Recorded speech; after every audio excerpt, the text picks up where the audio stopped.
সকলোলৈকে মোৰ খ্ৰীষ্টীয় প্ৰেমৰ নমস্কাৰ। আজিৰ এই সিদ্ধান্তত লৈছোঁ আমি অনন্ত জীৱন। অনন্ত জীৱনৰ কথা আলোচনা কৰিম।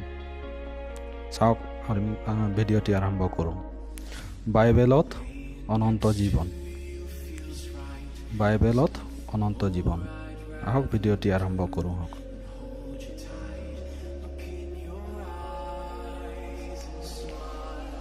এক নম্বৰ কথা হৈছে অনন্ত জীৱন মানে কি? অনন্ত জীৱন মানে কি?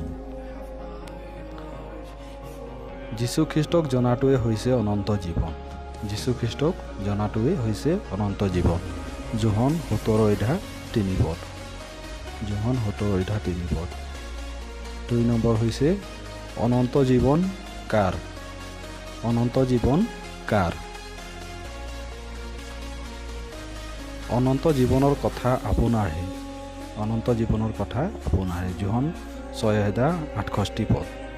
যোহন 6:68 পদ। 3 নম্বৰত হৈছে অনন্ত জীৱন কাৰ দ্বাৰাই? অনন্ত জীৱন কাৰ দ্বাৰাই?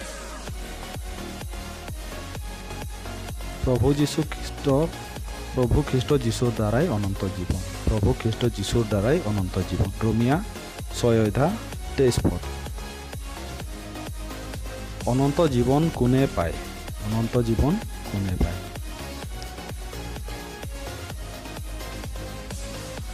যিকোনোৱে বিশ্বাস কৰে। যিকোনোৱে বিশ্বাস কৰে। যোহন 3:16 পদ। যোহন 3:16 পদ। 5 নম্বৰ অনন্ত জীৱন ক'ত আছে? অনন্ত জীৱন ক'ত আছে? শাস্ত্ৰত আছে। যোহন 5:39 পদ। যোহন 5:39 পদত আছে। 6 নম্বৰ অনন্ত জীৱন কোনজনৰ আছে? অনন্ত জীৱন কোনজনৰ আছে? যিজনে বিশ্বাস কৰে, অৰ্থাৎ প্ৰভু যীশুক যিজনে বিশ্বাস কৰে তেওঁৰ অনন্ত জীৱন আছে। যোহন 5:24 পদত। 7 নম্বৰ অনন্ত জীৱন কিমানে পায়? 7 নম্বৰ হৈছে অনন্ত জীৱন কিমানে পায়?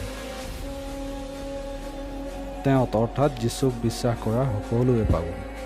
যীশুক বিশ্বাস কৰা সকলোৱে অনন্ত জীৱন পাব। যোহন 3:16 পদ। আহক মহান প্ৰভু যীশু সকলোকে আশীৰ্বাদ কৰক। ভিডিঅ' চাই কেনে পালে আপোনালোকে লাইক কৰিব, কমেণ্টছ কৰিব আৰু প্ৰভুৱে সকলোকে এই বাক্যৰ জৰিয়তে আশীৰ্বাদ কৰিব। ধন্যবাদ।